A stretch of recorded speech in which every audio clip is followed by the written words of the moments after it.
The Four on the Floor EP is a piece of my creative work that is very close to my heart for a lot of reasons. I made it when I was about 26. I was newly out of college and moved back to New York, and I decided that I wanted to do music. And it took me a couple of years to kind of find my sound, but then I realized like, oh, why don't I just do the kind of music that lights me up the most, which is early 90s club pop music, kind of like Snap and CNC Music Factory, D-Light, CeCe Peniston, Robin S., things like that. I just love that music. So I was like, well, why don't I make my version of that with my own original songs, but with that kind of sound and influence. So I taught myself how to produce music just well enough to be able to produce that kind of music for myself. I wrote all the songs for the Four on the Floor EP. The reason why it's called the Four on the Floor EP is that I would always start every song with just a 4 to the floor beat. It's just a beat on every quarter note. And I would build from there. And so I started with that very simple beat, and then I figured out, okay, what's a bass line I want? What's a synth line I want? You know, what are the vocals going to be doing? And I kind of figured out the arrangement for each song like that. I used Reason and GarageBand, and I recorded with very rudimentary equipment in a very rudimentary setup. I was in my bedroom, and I took like just a crappy, cheap performance mic and put it on a mic stand and recorded my vocals with a mattress topper attached to the wall behind me. It probably should have been in front of me, but you know, I don't have time to research these things. I'm an artist. And so I did the best I could with the resources I had at the time. And I was just saving every penny from my crappy day job, working in an HR department of an ad agency. It was really terrible. I saved every penny from that so that I would have a little bit of money to put the rest of the project together in terms of getting the songs mixed and mastered, because I knew that that was not a cost that I could spare if I wanted the music to be taken seriously. And so I paid my stepbrother with a sushi lunch to do the graphic design of the original album cover, and I had my friend who is a photographer just take pictures of me in his apartment with like no lighting and no equipment or anything, and we just kind of slapped it together the best we could on a budget of $0. Then I got the songs mixed and mastered, and I put the CD, remember those? I put the CD out into the world, and I started performing around New York City. And as soon as the album was out, I quit my day job because I was just like, you know what? If I'm going to do this, I'm going to do it. So I left the crappy day job and I started going out at night and meeting all these new people and performing all around town in bars and clubs. And it was so fun. And I was selling my CDs and people loved the music. And what people would say about the songs is, I love these songs. They're so good, you know, but there's something about them that doesn't quite sound as polished as it should.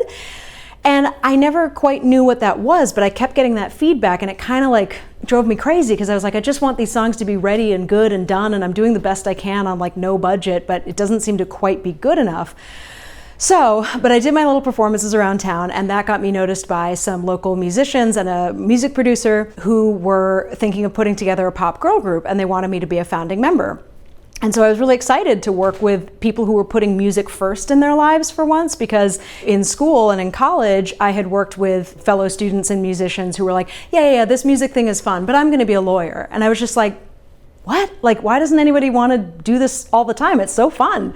So I was really excited to work with people who were putting music first in their lives. And so I said, yeah, I'll be a founding member of this band, not knowing that basically once I was like fully in the band, they were going to ask me to take the Four on the Floor EP down.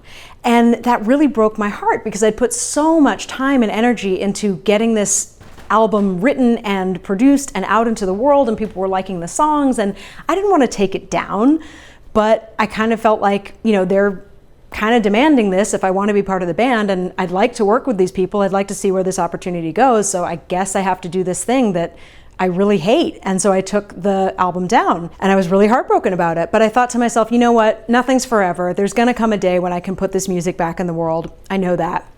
So I was in the band for 5 years, and I kind of think of it as my music grad school because I learned so much and we did so many cool things.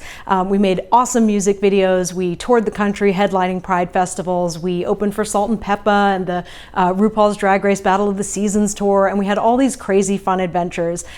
But I just found it very taxing on me to constantly have to figure out how can we make something creative happen while taking 4 people's opinions into account and 4 people's schedules and 4 people's needs. And, you know, it was kind of exhausting, and it sometimes created a fair amount of friction that I found really, really draining to deal with.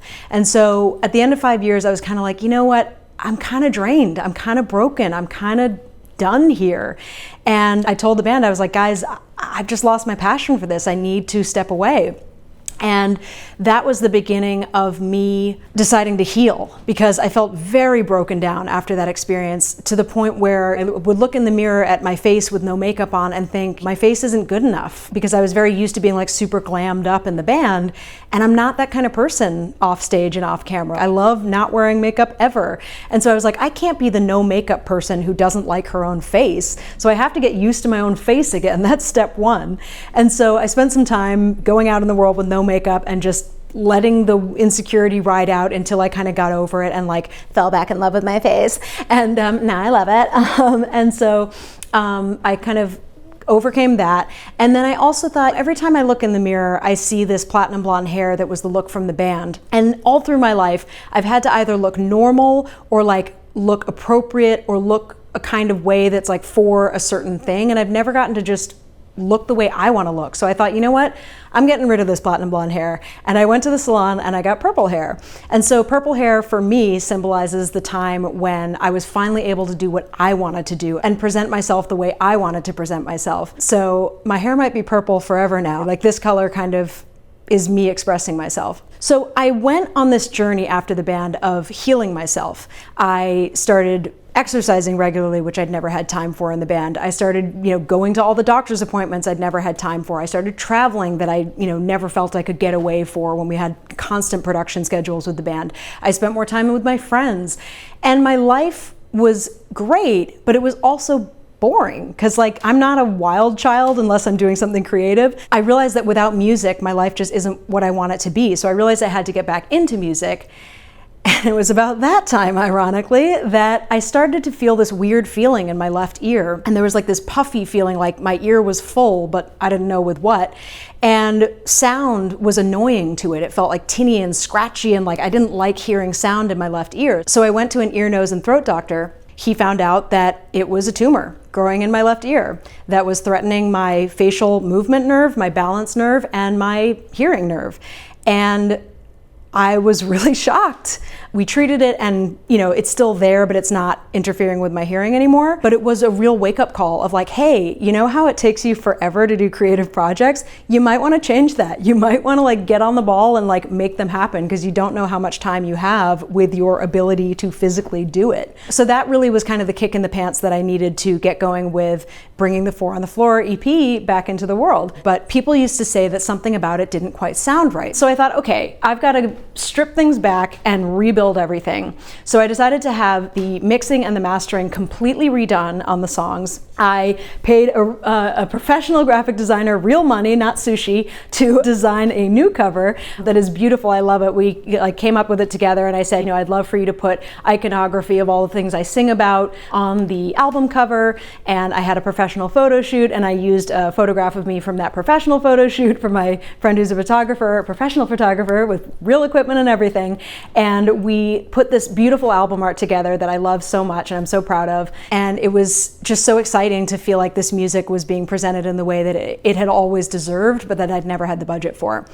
And I got new photos taken and new music videos filmed and all that kind of stuff. So what the 4 on the Floor EP means to me is it's me honoring myself and taking my voice back and making a statement of nobody's ever going to tell me what to do in my artistic career again, and nobody's ever going to silence my voice or take my music out of the world again. So I hope that people enjoy the EP as much as I do, and I hope that it ends up meaning as much to some other people as it does to me.